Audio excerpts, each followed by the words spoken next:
திசையில் நிற்கும் திருமணப்பட்டு விவாகா தி சென்னை சில்க்ஸ்.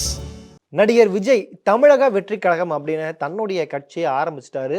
அதோட இப்போ அவர் நடிச்சிட்டு இருக்கிற கோட், அதாவது the greatest of all time படத்துக்கு பிறகு கடைசியாக ஒரே ஒரு படம் தான், அதாவது அவருடைய 69வது திரைப்படத்தை மட்டும் தான் நடிக்க போகிறேன். அதுக்கு பிறகு முழு வீச்சில் மக்கள் பணியில் இறங்க போகிறேன். அதுதான் நான் தமிழக மக்களுக்கு செய்யக்கூடிய நன்றிக்கடன் அப்படின்னு அறிவிச்சிட்டாரு.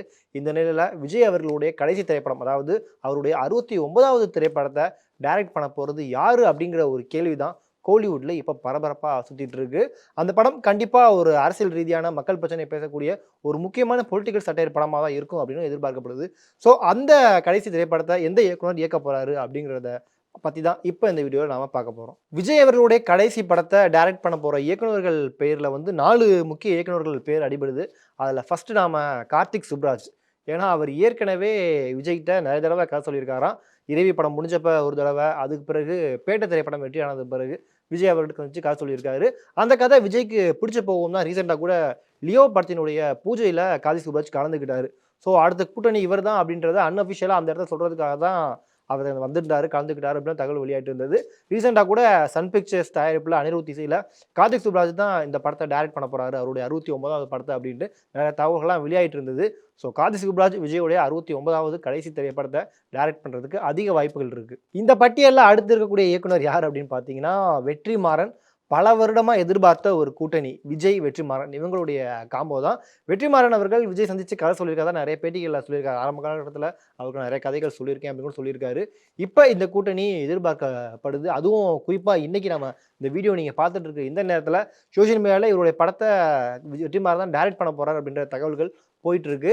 தெலுங்குல முன்னணி தயாரிப்பு நிறுவனமாக இருக்கக்கூடிய டிவிவி, இவங்க தான் RRR படத்தை தயாரிச்சிருந்தாங்க. ஸோ அந்த தயாரிப்பு நிறுவனம் வெற்றிமாறனுடைய டைரக்ஷனில் விஜயுடைய கடைசி திரைப்படமான அந்த 69வது திரைப்படத்தை டைரக்ட் பண்ண போகிறாங்க அப்படின்ற தகவல்கள் சோஷியல் மீடியாவில் வந்துட்டு இருக்கு. இந்த கதையை வந்து ஏற்கனவே வெற்றிமாறன் சொல்லி லாக் பண்ணி வச்சிட்டாராம். ஸோ வெற்றிமாறன் விஜயுடைய கடைசி படத்தை பண்ணுறதுக்கான வாய்ப்புகள் கொஞ்சம் அதிகமாகவே இருக்குது. ஆனால் இந்த இடத்துல தான் ஒரு கேள்வி எழுது. பொதுவாக வெற்றிமாறன் ஒரு படத்துக்கான டைம் எடுக்கிறது வந்து கொஞ்சம் அதிகமாகவே எடுத்துப்பார். ஸோ இந்த படம் வந்து 2026 எலெக்ஷன் வரப்போகுது.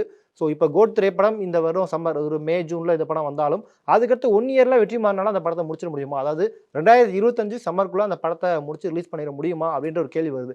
காரணம் அப்போ தான் அவர் எலெக்ஷனுக்கான அந்த பணியில் விஜய் அவர்கள் ஈடுபட முடியும். ஸோ அதுக்குள்ளே வெற்றிமாறன் முடிச்சிடுவாரா, அதுக்கப்புறம் ஒரு பண்ண முடியுமா அப்படிங்கிறதா ஒரு கேள்விக்குறியாக இருக்குது. ஸோ பொறுத்திருந்து பார்க்கலாம் விஜய் வெற்றிமாறன் கூட்டணி சக்ஸஸாக வருதா இல்லையான்னு. இந்த பட்டியலில் 3வது இருக்கக்கூடிய இயக்குனர் யார் அப்படின்னு பார்த்தீங்கன்னா இயக்குனர் வினோத் அவர்கள். தீரன், அதிகாரம் 1, சதுரங்க வேட்டை, நேர்கொண்ட பார்வை, வலிமை, துணிவு அப்படின்னு இவ்வளவு வெற்றி படங்களை கொடுத்த இயக்குனர் தான் அவர். ஸோ அவர் விஜய்க்காக ஒரு பொலிட்டிக்கல் ஸ்கிரிப்ட் ஒன்று ஏற்கனவே ஒன்லைன் ரெடி பண்ணி விஜய் அவர்கள்ட்ட சொல்லிட்டாராம். பட் சில பல காரணங்களால் அது தள்ளி போயிட்டே இருந்திருக்கு. உடனே தான் அதே கதையை கொஞ்சம் விரிவாக எக்ஸ்டெண்ட் பண்ணி எழுதி கமல்ஹாசன் அவர்கள்ட்ட சொல்லியிருக்காரு. அவருக்கு அந்த கதை பிடிச்சி போகவும் தான் கமல்ஹாசன் அவருடைய 233வது திரைப்படத்தை வினோத் டைரக்ட் பண்ணா இருந்தது. அதாவது விஜய்க்கு எழுதின அந்த பொலிட்டிக்கல் ஸ்கிரிப்டில் தான் கமல்ஹாசன் அவர்கள் நடிக்க வேண்டியதாக இருந்ததா. ராஜ்கமல் ஃபிலிம்ஸ் தான் அதிகம் தயாரிக்கதாக இருந்தாங்க. இப்போ அந்த படமும் கொஞ்சம் டிலே ஆகிட்டே போயிருக்கு. ஏன்னா கமல்ஹாசன் அவர்கள் மணிரத்னம் இயக்கத்தில் தக் லைஃப் படத்தில் அவர் நடிக்க போயிட்டாரு. ஸோ இதுவும் கொஞ்சம் டிலே ஆகிட்டே போகிற காரணத்தினால அந்த கதையை அப்படியே விஜய் டைமையும் சொல்லியிருந்திருக்காரு. அது விஜய்க்கு ரொம்ப பிடிச்சிருக்கு. ஸோ விஜய், வினோத் இவங்க கூட்டணியும் வர்றதுக்கு வாய்ப்பு இருக்குது. ராஜ்கமல் ஃபிலிம்ஸும் இதுக்கு எந்த விதமாக எதிர்ப்பும் தெரிவிக்கலாம். நீங்கள் விஜய் வச்சு பண்ணுறதுனா பண்ணிக்கோப்பா அப்படின்ற மாதிரி அவங்களும் சொல்லிட்டாங்களாம். ஸோ விஜய், வினோத் இவங்களுடைய கூட்டணியும் நாம் எதிர்பார்க்கலாம். இவங்க 3 பேரை தவிர்த்து 4வதாக இருக்கக்கூடிய பேர் தான் அதிக விஜய் ரசிகர்களால் சொல்லப்படுது. அவர் தான் இயக்குனர் அட்லி அவர்கள். நடிகர் விஜயை வச்சு 3 பாக்ஸ் ஆஃபீஸ் ஹிட் கொடுத்தவர் தான் அட்லி. தெரி, மெர்சல், பிகில்னு எல்லாமே பயங்கர கலெக்ஷன், மக்கள்கிட்டையும் நல்லா போய் ரீச் ஆன படங்கள். ஸோ கண்டிப்பாக விஜயை வச்சு அட்லி அவர்கள் பண்ணால் அது பொலிட்டிக்கலாகவும் சரி, கமர்ஷியல் ரீதியாகவும் சரி எல்லாத்தையும் போய் சேரும். அந்த ஒரு ட்ரிக் மேஜிக் வந்து அட்லிக்கு நல்லாவே தெரியும். இப்போ தான் ஹிந்தியில் வந்து, அதாவது பேன் இண்டியா அளவில் ஷாருக்கானை வச்சு ஜவான் அப்படின்னு ஒரு 100 கோடி படத்தை கொடுத்தாரு. எல்லாருடைய கவனமும் அவர் மேலே தான் இருக்குது. அவர் கூட ரீசெண்டாக ஒரு பேட்டியில் ஷாருக்கானையும் விஜயும் வச்சு ஒரு படம் பண்ணுறதுக்கான ஐடியா இருக்குன்னு கூட அவரே சொல்லியிருந்தார். ஸோ விஜயுடைய கடைசி படத்தை அவர் அட்லி எடுத்தால் கண்டிப்பாக அது விஜய் ரசிகர்களுக்கும் சரி, தமிழ் சினிமாவுக்கும் ஒரு முக்கியமான ட்ரிபியூட்டாக இருக்கும். அட்லி அதை கண்டிப்பாக மிஸ் பண்ண மாட்டார் அப்படின்னு எல்லாரும் எதிர்பார்த்துட்டு இருக்காங்க. ஸோ கார்த்திக் சுப்ராஜ், வெற்றிமாறன், வினோத் அட்லி இவங்க 4 பேர்ல யாரோ ஒருத்தர் தான் விஜய் அவர்களுடைய கடைசி படத்தை டைரக்ட் பண்ண போறாங்க அப்படின்ற தகவல்கள் வெளியாயிட்டு இருக்கு. ஸோ பொறுத்திருந்து பார்க்கும். இவங்களை தவிர்த்து இன்னும் சில இயக்குநர்கள் பேரும் சொல்லப்படுது. அதாவது அதில் மிக முக்கியமான ஆளு பார்த்தீங்கன்னா இயக்குனர் சங்கர் அவர்கள். ஏற்கனவே முதல்வன் படத்துல விஜய் அவர்களுக்கு கிடைச்ச ஒரு வாய்ப்பை விஜய் அவர்கள் தவற விட்டாரு. அது பிறகு நண்பன்ற படத்துல விஜய் டைரக்ட் பண்ணாரு. பட் அது ரீமேக் படம் தான். பட் இருந்தாலும் முதல்வன் 2 அப்படின்ற ஒரு ஸ்கிரிப்ட் எடுத்துட்டு கூட சங்கர் அவர்கள் விஜய் வச்சு ஒரு படம் பண்ணலாம், பண்ணா நல்லா இருக்கும். ஏன்னா இந்த கூட்டணின்னு ரொம்ப வருஷமா எதிர்பார்த்துட்டு இருக்கோம். சங்கர் அவர்களுடைய பொலிட்டிக்கல் ஸ்டைல்ல விஜய் வச்சு ஒரு படம் பண்ணா அது கண்டிப்பா ஹிட் ஆகும் அப்படின்னு எதிர்பார்க்கப்படுது. பட் இதுக்கான வாய்ப்புகள் இருக்கா அப்படின்னு கேட்டா அது கண்டிப்பா கஷ்டம் தான். ஏன்னா சங்கர் அவர்கள் இந்தியன் 2வும் ப்ராசஸா ஒரே டைம்ல போயிட்டு இருக்கு. அது போக ராம் சரணுடைய கேம் சேஞ்சர் அந்த படமும் கொஞ்சம் பெண்டிங் இருக்கு. ஸோ இதெல்லாம் முடிச்சுட்டு சங்கர் அவர்கள் வர்றதுக்குள்ள கொஞ்சம் டிலே ஆயிரும். அதனால இந்த கூட்டணி வர்றது கொஞ்சம் கஷ்டம் தான் அப்படின்னு சொல்லப்படுது. அதே நேரத்தில் இயக்குனர் நெல்சன் பேரும் அடிபடுது. அது ரொம்ப கஷ்டம் தான். பட் ஏன்னா நெல்சன் அவர்கள் விஜய் வச்சு பீஸ்ட் அப்படின்ற ஒரு படம் கொடுத்தாரு. விமர்சன ரீதியா அந்த படம் மிகப்பெரிய தோல்வி அடைஞ்சாலும் படம் நல்லாவே வசூலிச்சது. அதுக்கு பிறகு ஜெயிலர் படத்துல மிகப்பெரிய கம்பேக் கொடுத்தாரு நெல்சன். ஸோ நம்ம விஜய் அவர்களை வச்சு பீஸ்ட் படம் பண்ணி ட்ரோல் ஆனோமே, ஸோ அதுக்கு நம்ம ரிவெஞ்ச் எடுக்கிற மாதிரி ஒரு மிகப்பெரிய வெற்றி கொடுக்கணும் அப்படின்னு நெல்சன் பேரும் இதில் அடிபடுது. ஸோ இவங்க 2 பேருக்கு அடுத்து ஏஆர் முருகதாஸ் விஜய் அவர்கள் வச்சு 3 படங்கள் கொடுத்தாரு. துப்பாக்கி ஆகட்டும், கத்தி, சர்க்கார்னு 3 படங்கள். சர்க்கார் படம் ஒரு பொலிட்டிக்கல் ரீதியான படம். ஸோ ஏஆர் முருகதாஸ் டைரக்ட் பண்ணுறதுக்கான வாய்ப்புகள் கம்மி தான். பட் இருந்தாலும் ரசிகர்கள் அதை எதிர்பார்க்குறாங்க.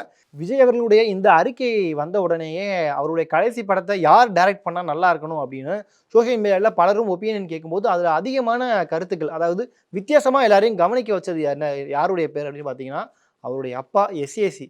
ஏன்னா விஜய் அவர்களை வச்சு அதிக படங்கள் பண்ணி விஜயை அறிமுகப்படுத்தி விஜய் இந்த லெவலுக்கு இருக்காருன்னா அதுக்கு மிக முக்கிய காரணமே எஸ்ஏசி அவர்கள் தான்.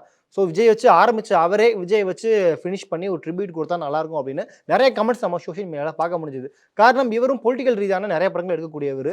விஜயகாந்தை வச்சு சட்டம் ஒரு இருட்டரை, குறிப்பாக கோர்ட் ரூம் ட்ராமா அவருடைய படங்களை நம்ம கண்டிப்பாக பார்த்துருவோம். சட்டத்துக்கு எதிரான நிறைய வசனங்கள் வரும், நிறைய மக்கள் பிரச்சனையை பேசியிருப்பார் எஸ்ஏசி அவர்கள். ஸோ கடைசி படத்தை எஸ்ஏசி அவர்கள் டைரக்ட் பண்ணால் எப்படி இருக்கும் அப்படின்னு எதிர்பார்க்கப்படுது. பட் இது நடக்கிறதுக்கான வாய்ப்புகள் ரொம்பவும் கம்மி. பட் இருந்தாலும் ஆரம்பித்த இடத்துல விஜய் முடிச்சாரு அப்படின்ற ஒரு பேர் வரும் அப்படின்னு சோஷியல் மீடியாவில் நிறைய கமெண்ட்ஸ் பார்க்க முடிஞ்சது.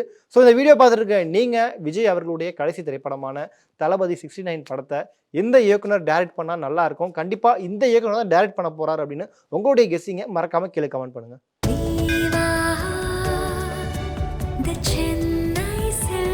நினைவில் நிற்கும் திருமணப்பட்டு விவாகா தி சென்னை சில்க்ஸ்.